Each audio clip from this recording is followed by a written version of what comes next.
Before we start today's show, we want to invite you to stick around at the end of the episode to enjoy a preview of a new podcast that premieres on July 14th. As the industry's exclusive cannabis podcast network, MJBulls is proud to present Women Leading in Cannabis. Join host Kira Reed each week for inspirational discussions with women who are leading the cannabis industry.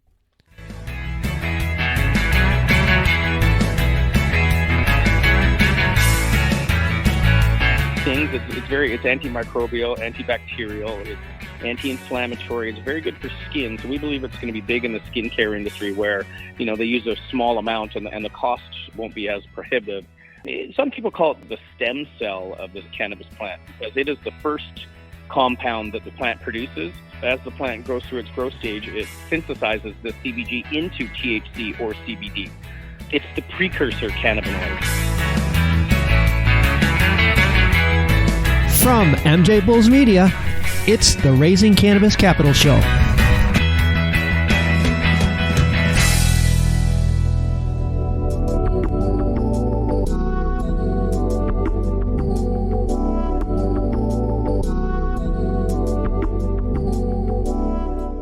Today on Raising Cannabis Capital, we are joined by Michael Townsend from HempTown USA. Michael, welcome to the show. Great. Thanks for having me. Really excited to talk to you because since the passing of the 2018 Farm Bill in the U.S., hemp farming has just exploded, and it's mostly fueled by the demand for biomass and hemp extract, which I got to say, HempTown USA looks perfectly positioned to supply this demand. To get started, I thought maybe we would talk about how well you're positioned. Let's jump in and talk about your hemp farming operation. Absolutely.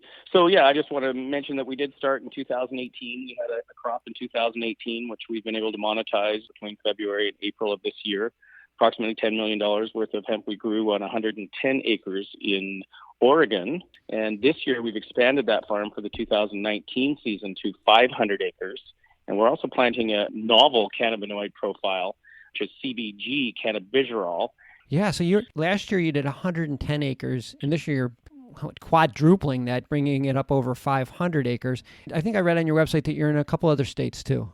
Correct. Yes, we have a joint venture in Colorado where we're actually farming 1,000 acres, of which we have a 50% interest, so net 500 to us. And then also we're in Kentucky, and in Kentucky we have 24 farmers that are all Philip Morris tobacco farmers that wanted to try hemp farming. 3 states. And I wasn't keeping up with the math, but it's a lot of acres. 1,500 is the number we're using. Wow. And that's approximately 3 million plants. Yeah, I was going to ask, just give us an idea of how many pounds would you project to harvest this year?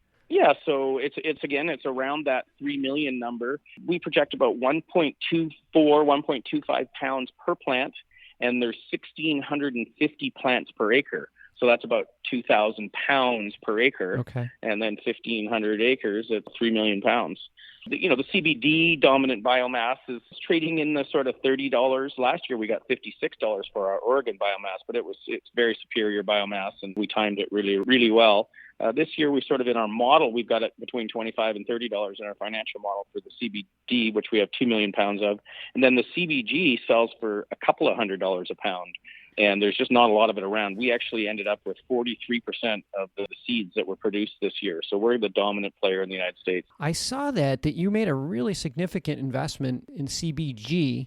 You talked about it a minute ago, but maybe just expand a little bit further on the difference between CBD and CBG. Obviously, it's worth more money because it's not grown as much. It works a little bit better than the CBD.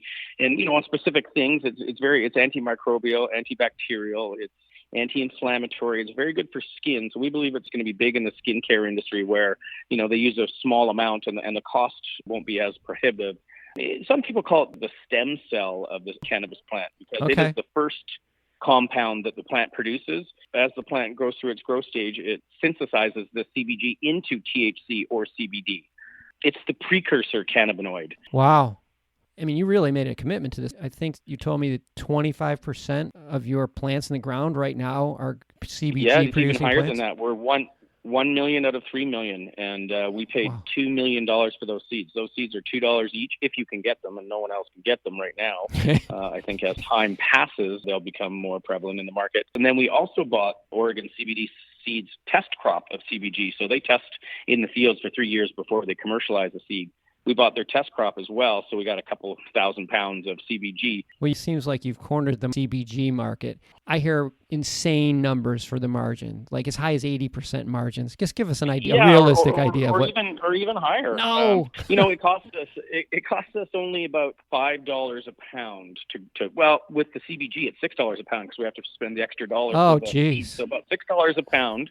Retail, close to $200 a pound, so that's 95% margins over cost of goods sold. I mean, obviously we have overhead, et cetera, but very high margin product. Yeah, not bad. And then the CBD is also north of 50% margins, and then so we blend it down. We have more CBD. So overall, our margins are coming in around 75%. If you blend the two together. Wow, that's just so good. That's so good. Now you just finished a round. Just continue with your hot streak. Yeah, you hope to raise $18 million. You passed that like partway through. You got oversubscribed. You actually took in $24 million in that round. And 24 million Canadian dollars. That's right, on our Series A round. Yeah, we're very happy with that. But we have been deploying capital quickly in order to be a low-cost producer, which we want to be in that low quartile cost producer. We've spent a lot of money on mechanizing. Millions and millions of dollars have gone into infrastructure to reduce the labor costs, get our costs down so we can be the low-cost producer and supply some of these big brands. The reason we think you haven't seen the big brands come into the CBD space yet is it just hasn't gotten down to that price where they can afford to put it into a can of whatever it is.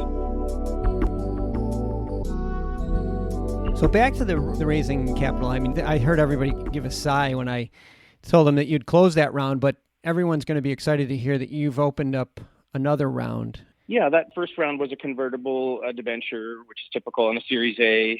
And then we just decided we wanted to do an equity raise. We needed a bit more money. Actually had a very good acquisition recently. We bought a company called Kirkman Group, and they're nutraceutical. They have been in business for 70 years. They have 400 SKUs. They have a CGMP facility, 25,000 square feet. They have a FDA pharmaceutical manufacturing license. It's a big platform for us to blend and formulate CBG, CBD products. Plus, they're already doing $6 million a year in revenue, and we think with our skills at marketing, and we can probably get, just with their products alone, we can get them up to $10 million a year in revenue. So we needed to raise some more capital. We're doing a raise right now with $1.70 US. It puts the valuation of the company at about $125 million US. Okay. We're raising about $15 million US at that level, and we've been in New York last week. We're in New York again this week, Toronto the following week. It's been good. We've been taking lots of meetings, and everyone wants to talk to us. I'm not surprised, especially given the margins and the position that you guys have found yourself in. All of this is tied into a potential IPO in Q4 this year. Is that the game plan? Yeah, so we're going to have to make a decision here probably in the next 45 days. There's a couple of banks up in Canada. Canaccord's our lead, that they prefer to see us go to the big board TSX, IPO, get it done faster, get out in front of some of the other groups that may be thinking about an IPO, and then uplist onto NASDAQ in the new year. And then there's other groups we're talking to. We already have a couple of U.S. banks that we're working with, and they would prefer to see it on NASDAQ. We've spoken to NASDAQ. NASDAQ has cleared us as far as hemp goes now that it's federally legal. So if we elected to do a NASDAQ IPO, we would probably get a better valuation, probably get more liquidity, but it would take another 3 months, another quarter. We'll make that decision in the next 45 days. I think it's, the money will decide. Ultimately, if we have a bank that says, listen, here's $100 million, you're going public on the TSX, we'll say, yes, sir. Yeah, and it definitely will influence investors' decisions right now with this round that you're in the middle of right now. So, yeah. Well, we're definitely on the fast track to an IPO. We're doing, we have the auditors engaged, the audit's underway. We're full steam ahead towards an IPO.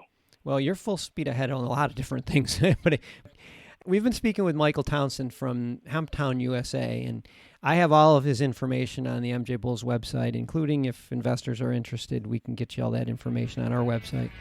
Michael, thanks for being on the show. Exciting stuff. Yeah, I really appreciate your time, and we look forward to talking to any of your listeners. And good luck with this.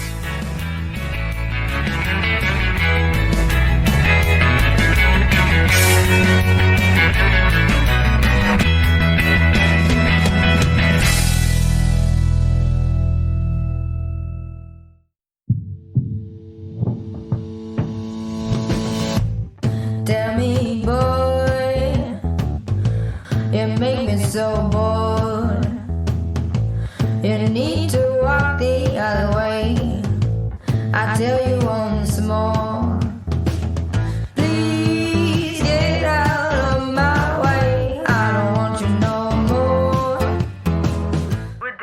boy.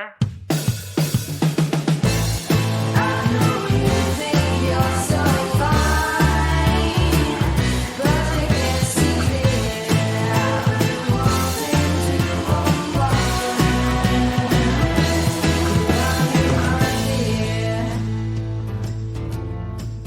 Hi, my name is Kira Reed, and I'd like to invite you to be inspired by the women who are leading in the cannabis industry.